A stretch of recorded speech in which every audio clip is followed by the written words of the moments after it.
Let us never tolerate outrageous conspiracy theories concerning the attacks of September the 11th, malicious lies that attempt to shift the blame away from the terrorists themselves, away from the guilty. The terrorist directive commands them to kill Christians and Jews, to kill all Americans, and make no distinctions among military and civilians, including women and children. This group and its leader, a person named Osama bin Laden, are linked to many other organizations in different countries. Fabia. Mr. President, in your speeches now, you rarely talk or mention Osama bin Laden. Why is that? Also, can you tell the American people if you have any more information, if you know if he is dead or alive? Final part here.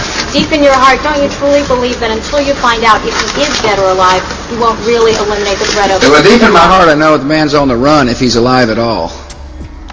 And who knows if he's hiding in some cave or not. We hadn't heard from him in a long time. And the idea of focusing on one person is really indicates to me people don't understand the scope of the mission. Terror is bigger than one person. And he's a person who's now been marginalized. His network is, his host government has been destroyed. He's the ultimate parasite who found weakness, exploited it, and met his match. He is, as I mentioned in my speeches, I do mention the fact that this is a fellow who is willing to commit youngsters to their death, and he himself tries to hide, if in fact he's hiding at all. So I don't know where he is. Nor do I just don't spend that much time on him. Really, to be honest with you, This group and its leader, a person named Osama bin Laden, are linked to many other organizations in different countries. And you can know that our forces will be coming home as soon as their work is done. Our nation enters this conflict reluctantly, yet our purpose is sure. The people of the United States and our friends and allies will not live at the mercy of an outlaw regime that threatens the peace with weapons of mass murder. We will meet that threat now with our Army, Air Force, Navy, Coast Guard, and Marines, so that we do not have to meet it later with armies of firefighters and police and doctors on the streets of our cities. Now that conflict has come, the only way to limit its duration is to apply decisive force. And I assure you, this will not be a campaign of half measures, and we will accept no outcome but victory. Suiciders to kill innocent life, who had relations with Zarqawi.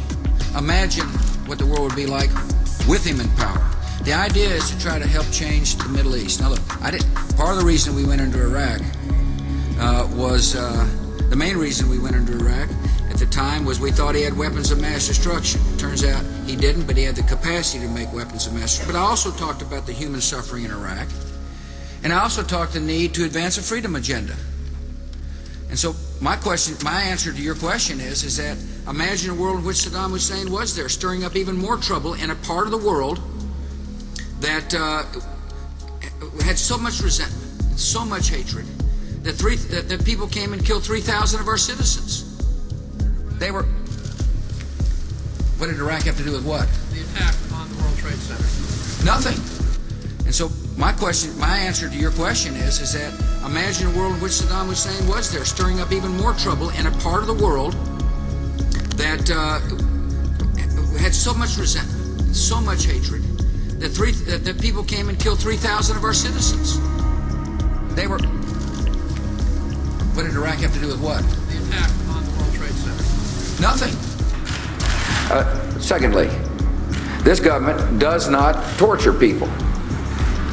You know, we stick to U.S. law and our international obligations. Thirdly, there are highly trained professionals questioning these extremists and terrorists. In other words, we got professionals who are trained in this kind of work to get information that'll protect the American people. And by the way, We have gotten information from these high-value detainees that have helped protect you. And finally, the techniques that we use have been fully disclosed to appropriate members of the United States Congress. The American people expect their government to take action to protect them from further attack. And that's exactly what this government is doing, and that's exactly what we'll continue to do. I'm going to describe the design of planned attacks on buildings inside the U.S. and how operatives were directed to carry them out. That is valuable information for those of us who have the responsibility to protect the American people. He told us the operatives had been instructed to ensure that the explosives went off at a point that was high enough to prevent people trapped above from escaping. He gave us information that helped uncover Al-Qaeda cells' efforts to obtain biological weapons. He told us the operatives had been instructed to ensure that the explosives went off at a point that was high enough to prevent people trapped above from escaping. Officers and sailors of the USS Abraham Lincoln, my fellow Americans, major combat operations in Iraq have ended. In the Battle of Iraq, the United States and our allies have prevailed.